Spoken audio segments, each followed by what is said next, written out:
ऐसा है कि विगत दिनों अपने देश के सबसे बड़े मेले, धार्मिक मेले, माघ मेले में कुछ घटना हुई थी। उसके बाद उत्तर प्रदेश के मुख्यमंत्री ने ये वक्तव्य दिया कि समाज में कुछ कालनेमी आ गए। नाम उन्होंने बताया नहीं, तो ये चिंता हुई कि अगर हमारे समाज में छद्मवेशधारी कालनेमी प्रकृति के लोग आ गए हैं तो उनकी पहचान होना और उनको समाज से बाहर करना जरूरी है। इसके लिए टेस्ट किया जाना चाहिए कि कौन असली है और कौन कालनेमी नकली है। अंदर से राक्षस है, बाहर से अपने आप को साधु दिखा रहा है। हम लोग भी इसी तरह का अनुभव कर रहे थे, उन्होंने भी कह दिया, तो हम लोगों ने को लगा कि अच्छा मौका है, अब इस बारे में टेस्टिंग होना चाहिए। फिर ये हुआ कि किसकी टेस्टिंग सबसे पहले की जाए, तो ये हुआ कि उत्तर प्रदेश में जो सबसे बड़ा हिंदू हो, उसका दावा हो कि मैं सबसे बड़ा हिंदू, तो ये देखा गया कि जो आदित्यनाथ जी हैं वो शंकराचार्य से भी उसके शंकराचार्य होने का प्रमाण पूछ रहे थे। इससे बड़ा कौन हिंदू हो सकता है जो शंकराचार्य से भी शंकराचार्य होने का प्रमाण पूछ रहा हो। तो हम लोगों ने सोचा पहले इनसे ही शुरू करते, तो उनको कसौटी पर कसना शुरू किया। तो उनके चेहरे मोहरे को देखा, फोटो देखा, तो टूटा हुआ सिर था, गेरुआ कपड़ा था, ऐसा लगता था कि कोई सन्यासी योगी सती। फिर हम लोगों ने उनके आचरण को देखना शुरू किया, तो पता चला कि वो तो वेतन भोगी हैं, उत्तर प्रदेश सरकार से हर महीने वेतन लेते हैं और भत्ता लेते हैं। तो कोई सन्यासी भत्ता तो वेतन तो लेता नहीं है और भत्ता वेतन लेकर के काम करता नहीं। हमारे शास्त्रों में भी नियम है कि जो सन्यासी हो गया वो वेतन भोगी कर्मचारी नहीं हो सकता, चाहे किसी संस्था का हो चाहे किसी व्यक्ति का हो। तो फिर उनके बारे में शंका हो गई कि इनका आचरण तो अलग है, कपड़ा अलग है। फिर हम लोगों ने देखा कि जो व्यक्ति संन्यास धारण करता है वो अहिंसा का व्रत ले लेता है, वो हिंसा नहीं करता है, और एक मुख्यमंत्री के रूप में करोड़ों पशुओं को मार करके उनका मांस बेचने का उनका कारोबार है, एक्सपोर्ट का बहुत बड़ा उत्तर प्रदेश सरकार का। तो ये काम भी सन्यासी योगी करता नहीं है और ये कर रहे हैं। तो फिर शंका हो गई मन कि ये असली सन्यासी हैं कि नकली सन्यासी हैं, असली हिंदू हैं कि नकली हिंदू हैं। तो हम लोगों ने कहा कि आपके बारे में शंका उत्पन्न हो गई है, आप 40 दिन में इसका उत्तर दीजिए कि आप असली सन्यासी हैं कि नकली हैं, असली हिंदू हैं कि नकली हिंदू हैं। वो 40 दिन प्रतीक्षा करते करते बीत रहा है। 38 दिन हो गए हैं, 2 दिन और बीच में है। 41वां दिन हम लखनऊ आएंगे और आकर के इस बारे में जो बात निकल के आएगी उसको घोषित करेंगे, ये हमने कहा था। तो हम अब काशी से चल पड़े हैं, आपके उन्नाव आए हैं। आगे हमको नैमिषारण्य होकर के तीर्थ दर्शन करते हुए लखनऊ जाना है। इसीलिए जाना है, इसीलिए इसकी जरूरत पड़ गई कि असली नकली का भेद समाज को पता चल जाए, ताकि नकली कोई आकर के समाज को ठगे ना। अब इसी बीच में जो गौ माता की बात, गौ हत्या के बारे में, वो भी हम लोगों ने अध्ययन किया।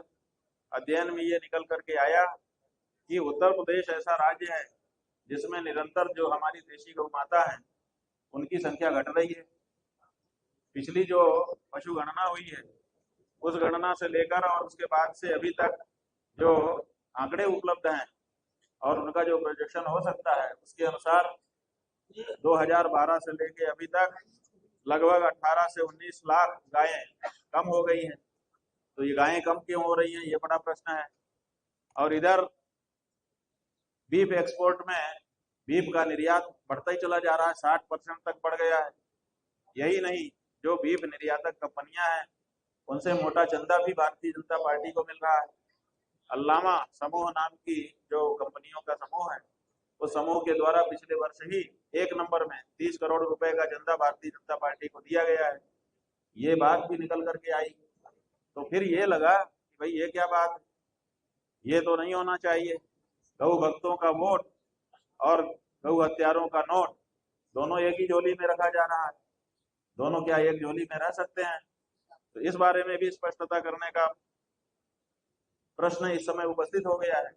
इन्हीं सब प्रश्नों के मद्देनजर हम लोगों ने सोचा कि एक धर्म युद्ध की घोषणा करनी चाहिए, ताकि धर्मी और अधर्मी अलग अलग होकर के एक दूसरे से लड़ना चाहे तो लड़े, धार्मिक धार्मिक ना लड़े और अधार्मिक अधार्मिक ना लड़े। तो इसीलिए धर्म युद्ध की घोषणा की गई है।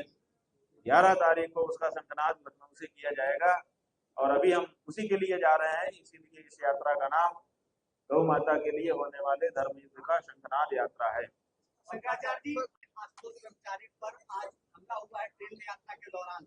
उन्होंने कहा कि हम अपनी जान टॉयलेट में जाके बचाएंगे, क्या कहेंगे? ऐसा है कि हम जब रायबरेली में प्रातः काल थे, उसी समय वहां के पत्रकार बंधुओं के माध्यम से हमको ये सूचना मिली। आश्चर्य हुआ, किसी के ऊपर ऐसा हमला दुखी ही करेगा। जो व्यक्ति अहिंसा को मानता हो, हिंसा में जिसका विश्वास ना हो, उसको दुखी हो। हमको फोटो दिखाया गया उनका, हमको देख करके दुख हुआ। लेकिन फिर जब जो अटेंडेंट है उसका वक्तव्य देख सुनाया गया, हमको बताया गया, वो कह रहा है कि जब तक शौचालय में जा रहे थे तब तक तो ठीक थे, निकलने के बाद से कह रहे हैं कि दिक्कत हो गई। फिर उनका वक्तव्य भी बताया गया, वो कह रहे हैं कि मैंने टॉयलेट में जा करके अपनी जान बचाई, जैसा कि आप भी कह रहे हैं। इसका मतलब है कि हमला टॉयलेट में नहीं, बाहर हुआ है। तो जब बाहर किसी ने देखा ही नहीं और रेलवे में हुआ है, रेलवे जो है केवल एक जगह से दूसरी जगह ले जाने के लिए आपसे टिकट का भाड़ा नहीं लेती है, बल्कि इस अंतराल में सुरक्षा का भी जिम्मा लेती है। इसके लिए एक अलग से रेलवे पुलिस बना हुआ है, जीआरपी। तो जीआरपी स्टेशन के ऊपर भी नजर रखती है कि कहीं कोई असामाजिक व्यक्ति तो नहीं आ गया है जो हमारे यात्रियों को खतरे में डाले। और हर ट्रेन में उनके चल दस्ते होते हैं जो घूमते रहते हैं और नजर रखे रहते हैं। सीसीटीवी का भी जमाना है, वो भी रहता है। ऐसी परिस्थिति में लोग मोबाइल रखे रहते हैं। आप देखिए, सब लोग मोबाइल निकाल के रिकॉर्ड कर रहे हैं। थोड़ी सी बात होने से तुरंत मोबाइल निकाल के लोग रिकॉर्ड करना शुरू कर देते हैं। ऐसी परिस्थिति में उनके ऊपर हमला हुआ, जानलेवा हमला हुआ जैसा कि वो कह रहे हैं। उसके बाद भी किसी ने नहीं देखा, केवल उन्होंने ही देखा, जिससे शंका उत्पन्न होती है। और उनका जो इतिहास रहा है अपराध का, वो भी बताता है कि आपराधिक इतिहास वाले जो लोग होते हैं वो अपने ऊपर स्वयं हमला करके अपने आप को विक्टिम के रूप में दिखाते हैं। तो इससे सिंपैथी गेन करना और साथ ही साथ सुरक्षा, जैसा कि उन्होंने पहले मांग भी की है थोड़े दिन पहले ही कि हमें सुरक्षा दी जाए, तो हो सकता है सुरक्षा प्राप्त करने के लिए, सिंपैथी गेन करने के लिए, अथवा ये जो शंखनाद यात्रा हमारी हो रही है इससे ध्यान भटकाने के लिए जनता का ये प्लान किया गया हो।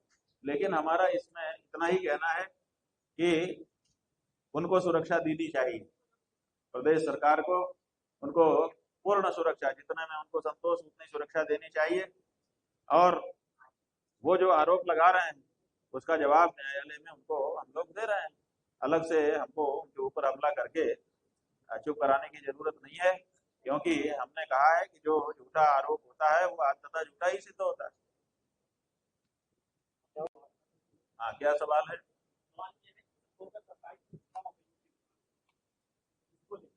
ऐसा है कि एक तो ये बात है कि कहीं ना कहीं देश में चुनाव तो होता ही रहता है, इसलिए चुनाव के लिए अगर हम लोग प्रतीक्षा करेंगे तो कोई मतलब नहीं। हमारा ये कहना है बंधु, जो लोग ये प्रश्न उठाते हैं कि 2027 में उत्तर प्रदेश में चुनाव है इसीलिए आप ये बात उठा रहे हैं, तो पहली बात तो ये है कि हम तो आजादी के पहले से उठा रहे हैं। हमारे पूर्वज उठाते रहे, जब हमारा समय आया तो हम इस बात को उठा रहे हैं, इसलिए चुनाव से इसको जोड़ना नहीं चाहिए। दूसरी बात यह है कि चुनाव से क्या होगा।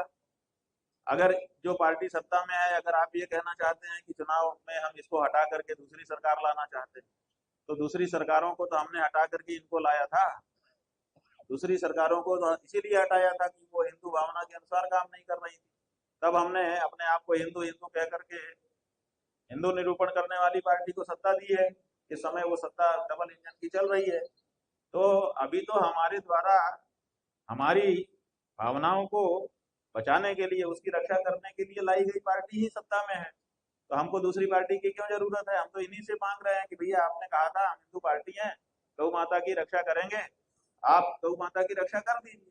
लंबा समय हो गया, अब बर्दाश्त तो नहीं होता है। शुरू में आपने कहा कि हमको थोड़ा जमने दो, फिर आपने कहा अभी करना है, अभी करना है, अभी करना है, ऐसे टालते चले जा रहे हो। कि गौ माता का रक्षा का प्रश्न कोई टालने वाला प्रश्न थोड़े है। हमारे हिंदुओं के घर में जब रोटी बनती है तो हम ये थोड़े सोचते हैं कि बच्चा खा ले फिर गाय को खिला दूंगा, बूढ़ा खा ले फिर गाय को खिला दूंगा, ऐसा थोड़े सोचते हैं। पहली रोटी गाय की निकाल देते हैं, उसके बाद फिर बूढ़ा हो चाहे बच्चा हो चाहे भगवान ही क्यों ना हो, बाद में उनको परोसते हैं। उसी तरह से गाय का काम पहले नंबर पे आप लोगों को कर देना चाहिए था, आपने नहीं किया। लंबा समय लगा दिया, एक टर्म, दो टर्म, तीन टर्म। आपके ही नेता ने कहा कि तीसरी बार प्रधानमंत्री बना दीजिए, हम लोग हथियारों को उल्टा लटका के सीधा कर देंगे। अब आप तीसरी बार भी बने हुए हो, आप क्यों उल्टा लटका के सीधा नहीं कर रहे हो? तो क्या हमको वोट वोट देते समय ही हमारा महत्व होता है? वोट देने के बाद अपनी बात पूछने का आपसे हक नहीं होता है? आप कहते हैं कि चुनाव आ गया इसलिए पूछ रहे हैं। अरे हमने आपको वोट दिया था, हमारा हक है आपसे सवाल पूछने का, हम अपने हक से पूछ रहे हैं। और आपसे, आप इस समय सत्ता में हो, आपसे पूछ रहे हैं। जिस समय जो सत्ता में आएगा, अगर उसने कोई वादा किया होगा तो उससे भी हम सवाल पूछेंगे, इसमें क्या करा दिया। पूर्व की सरकार की ऐसा है कि हमने कहा है कि वही हमारा भाई है, गौ माता जिसकी माई है। तो जो गाय को माँ कहेगा, माँ का सम्मान देगा, वो हमारा भाई होगा।